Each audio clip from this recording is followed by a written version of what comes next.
Good evening, everyone. Welcome to Rough Draft. I'm Tim Montgomery with Will Feaster and Chad Morris. Starting us off today is Will with his top 10 prospects. Thanks, Sam.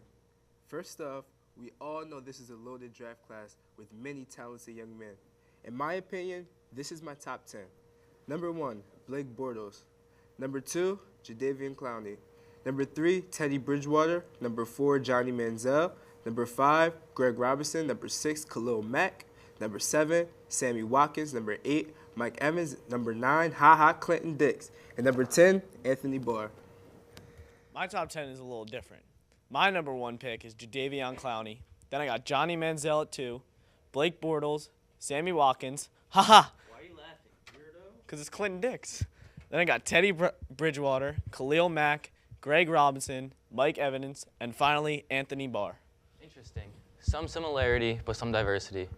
It will be a tough decision for the teams this year. Now let's bring it to the whiteboard to see our specialist Dion Cummings talk about stats. Now I have a couple of the main players' key stats from this past season.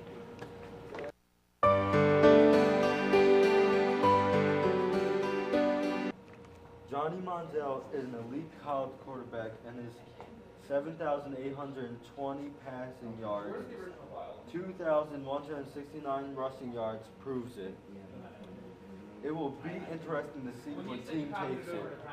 And Jadeveon Clowney is an amazing player as well at 6 inches and 274 pounds. He ran a 4.47 40-yard dash. He's a monster, very strong and athletic with a bright future. That's great stuff. Now we will take a look at Will's interview with Matt Jokel, one of the backup quarterbacks for Texas A&M.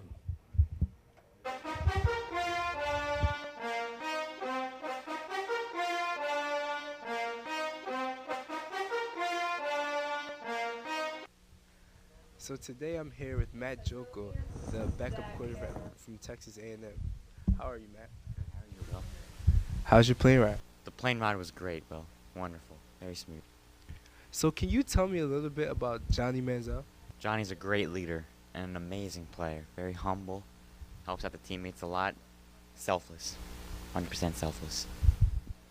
So what exactly have you learned from him being the starting quarterback and you being the backup? Was there any jealousy or any animosity between you two? I learned a lot from Johnny. I mean, definitely a better man than I will ever be, even though he's younger than me, definitely more mature than me. And I'd be lying if I said I wasn't a little jealous, because everyone wants a starting position, but I wouldn't want to back up anyone else in the one and only Johnny football. So mentally, do you feel as though you are ready to lead this team? Because I would say you came off a pretty disappointing year. You could have, went a little further, but do you mentally think you have the assets? Do you mentally think that you're capable of leading this team further than Johnny Manziel did last year? It's not just about me, Will. It's about the whole team, and I think the whole team's mentally ready. We did have a disappointing year, but we'll bounce back better than ever. We're going to win a national championship. So what team, in your eyes, do you feel as though Johnny Manziel will be the best at, or he'll be able to contribute more to? I think you should go to the Texans. I mean, Texans are desperate need of a quarterback, and with that Arian Foster back there and Johnny Manziel taking the snaps, I mean, real powerhouse threat. Well, thank you, Matt, for this interview. I appreciate it. I think we covered a lot of the ground. Thank you so much. Back to you. Thanks, Will. Great interview with Matt. Matt is a really good kid, and I hope everything goes well for him this season. So, Will, what team do you think Jadeveon Clowney will fit the best with? Well, I'm going to have to say the Rams. I say this because they came off a pretty bad defensive season last year. They were 21st in the league in points. They were 30th in the league in total yards. They were 29th in passing yards. They were 19th in rush yards. So it's just like Jadeveon Clowney going there will definitely slow down the passing game because he will be able to hit the quarterbacks more, and then that will cause them to have to run. And when they run, then the defense will be able to stop it more, so it'll take down some of the yards when they run. So I feel as though he should go to the Rams. Tim, what do you think? I feel Clowney would be best fit at the Jacksonville Jaguars. Jacksonville is in a desperate need of an all-star on defense, and I think Clowney would be the best pick for them. I agree with Tim. Jacksonville has had some major defensive issues, and if they were able to get Clowney, I think the whole franchise could be turned around. Now, this next segment is called Bull or Bust. We picked 10 teams that we felt had a productive all-season and had their change their franchise around. First off, we have the Eagles. I'm going to say Bull because you got to go with the home team. I say Bull because, yeah, they lost to Sean Jackson, which hurt me a lot. But at the same time, they're trying to get another speed receiver from Oregon State. So it's like, Jeremy Maclin coming back, Riley Cooper coming off a really good season. So I feel as though the Eagles, and they have Darren Sproles. So I feel the Eagles have the best, potential. So I say Bull. I also say Bull, hometown team, and Maclin is going to step up big time and take over Deshaun's spot. Next, we have the Broncos. I'm going to say Bull again because they still have Peyton Manning and they just got a new defense line. It's going to be a good year for them. I say Bull only because Peyton Manning is a competitor. Peyton Manning is hungry. He was close. And him not getting a Super Bowl, the way they did, the way Seattle did them, I feel like Peyton Manning is going to be hungry this year. They're even more jailed, so I feel as though now the Broncos, Bull.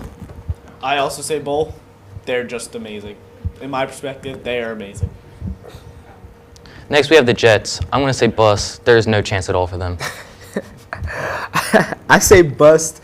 I mean, they have Michael Vick, but I just don't think they're tuned to actually, really be able to do anything. So I say bust. I'm going to say Bull for the Jets because I think Vic's going to carry them far. I was always a Vic fan when he was in Philly. That's ridiculous. And I do think they can make the Super Bowl. Now we have the Ravens. I'm going to say bust. They lost Ray Rice. They're just not going to pull it together this year. I say bust. I just don't like the Ravens, and I just don't think that Joe Flacco is going to be able to carry the whole team.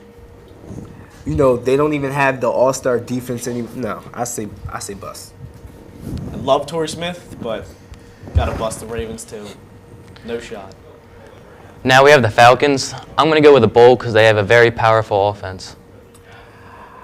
I say bust because looking at them last year, I just don't think they've really made any improvements for me to say Bull. So I say bust.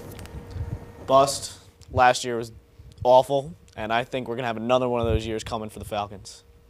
Now with the Texans, I say they're going to go Bull. I think they're only going to go 500, but it's a big improvement from last year. I say Bull only because they have the potential to either get, they can get one of the top two quarterbacks. And I feel as though having a new quarterback, having Arian Foster in the backfield, and then also having Andre Johnson, I just feel as though they have to be a Bull. They have to be, Bull. So I say Bull. The only way this team could be a Bull team is if Arian Foster stays healthy the whole year. If he's hurt, they will not be a Bull team. Now we have Oakland. It's just going to be a bust. That's it. You're crazy. I say Bull. They're rebuilding, but I think they have enough tools now that they won't be 7-9 or 8-8. I feel as though they'll go a little further. So I say Bull. They're just going to bust bad. It's going to be bad. Of course you would say that. Now Seattle's up next. I'm going to say Bull because returning Super Bowl champions, they're going to have a good year.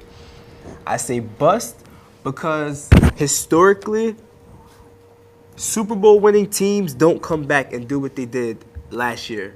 Super Bowl teams come back and have a dismal season, so I say bust. Will, I don't know how you can say bust to that team. It is amazing. With Russell Wilson, Marshawn Lynch is a beast in the backfield. I don't know how you can say bust to that team. Nah, come on. Next is the Redskins. I'm going to say bust because I just don't think RG3 will stay healthy.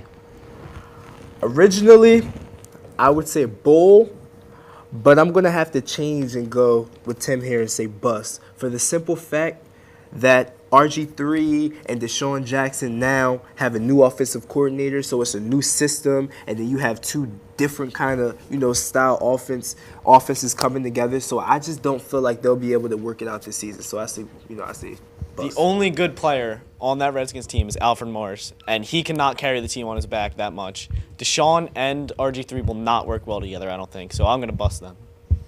Now we have the Jaguars. It's going to be a bust. That's not even a question. You're crazy. I say bull, because also they have the potential to get one of the two stud quarterbacks. I feel as though if Johnny Manziel went there, I feel as though if anybody, in either of the quarterbacks went there, I feel as though it's enough to take the Jaguars past where they were. So I say bull. I do not even think the Jaguars should even be in the NFL. They can't even compete at a college level. But, okay, I'm going to bust them too. Finally, to end the show, who is your number one pick? My number one pick is Johnny Manziel. He just has a lot of potential.